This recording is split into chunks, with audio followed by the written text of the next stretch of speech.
এবং ওর পায়ের মাপ আরো বড় হবে। একদম চিচি বাচ্চা যেহেতু এরকম কোয়ালিটি হচ্ছে, সো ও ফিউচারে যখন বড় হবে। আসসালামু আলাইকুম ডিয়ার ভিউয়ার্স, নতুন একটা ভিডিওতে আপনাদের সবাইকে স্বাগতম। আজকে কিন্তু প্রচুর ঠান্ডা, সো এই ভিডিও কবে আপলোড হবে আমি জানি না, জাস্ট আপনাদেরকে সাজেশনটাও দিয়ে রাখতেছি। আজকে হচ্ছে 16 থেকে 17 ডিগ্রি দেখাচ্ছে, সো এটা রাতের বেলা কিন্তু আরো নেমে যাবে, 12তে চলে আসবে।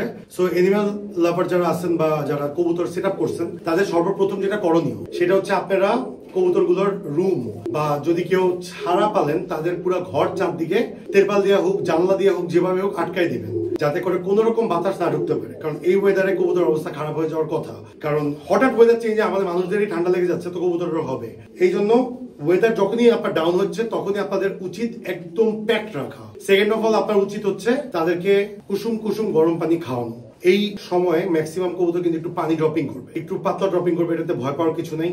আপনারা চাইলে একটু ফ্লাজিল দিতে পারেন, একটু মক্সাসিল দিতে পারেন, এগুলো দিলে হচ্ছে কবুতর ভালো থাকবে। কুসুম গরম পানিটা দিলে দেখা যাচ্ছে কবুতর যথেষ্ট ঠান্ডা পানি খাওয়াচ্ছে, ফিট থাকবে। আজকে কয়েকটা টপিক নিয়ে কথা বলবো, পিজিএন পক্স নিয়েও কথা বলবো।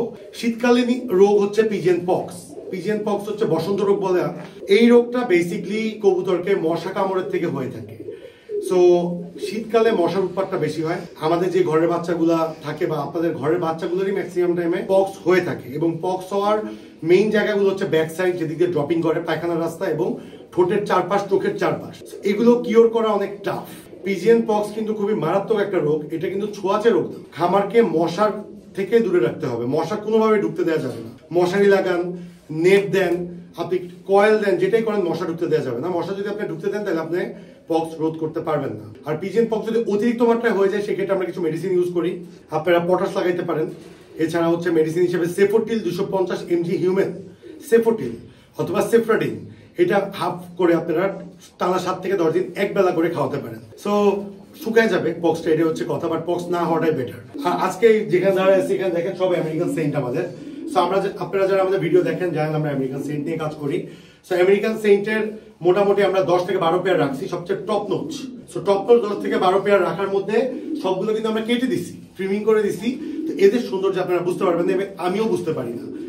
এদের সৌন্দর্য বোঝার জন্য কি করতে হবে, এদের বাচ্চা যেটা হয়েছে ওটা দেখতে হবে।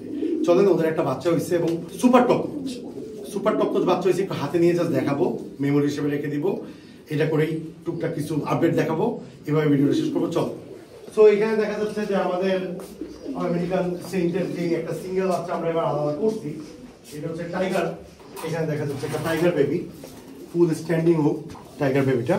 ওর এজ কিন্তু মাত্র কত হবে বর্তমানে, ভিডিও যেহেতু শুট করতেছে, ওর এজ হবে 55 দিন।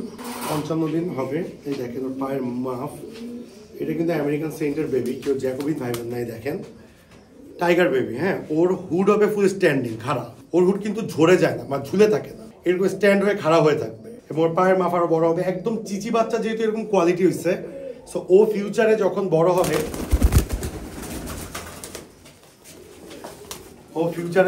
হবে, ও কেমন হতে পারে এটা সম্পর্কে আসলে যারা আপনার এক্সপিরিয়েন্স তারা ঠিকই বুঝতে পারছেন। যেহেতু আমরা আমেরিকান সেন্ট পালি, আমাদের তো একটা ধারণা আছে যে ও ফিউচারে কেমন হবে।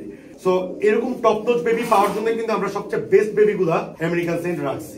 এছাড়া দেখেন এখানে দুটো বেবি আলাদা করছি কালকে, এগুলো টপ নোচ হবে, এখানে একটা এগুলো আসলে বোঝা যাবে না এগুলোর কোয়ালিটি, কারণ হচ্ছে মাত্র চিচি ছোট, তো এই সাইজে থাকতেই কিন্তু এই বেবিটা আরো জোস ছিল। ঠিক আছে, সো আপনারা অবশ্যই কমেন্ট করে জানাবেন যে আমাদের এই টপ নোচ আমেরিকান সেন্ট বেবিটা কেমন হয়েছে। বারবার হাতে নিয়ে দেখাচ্ছি।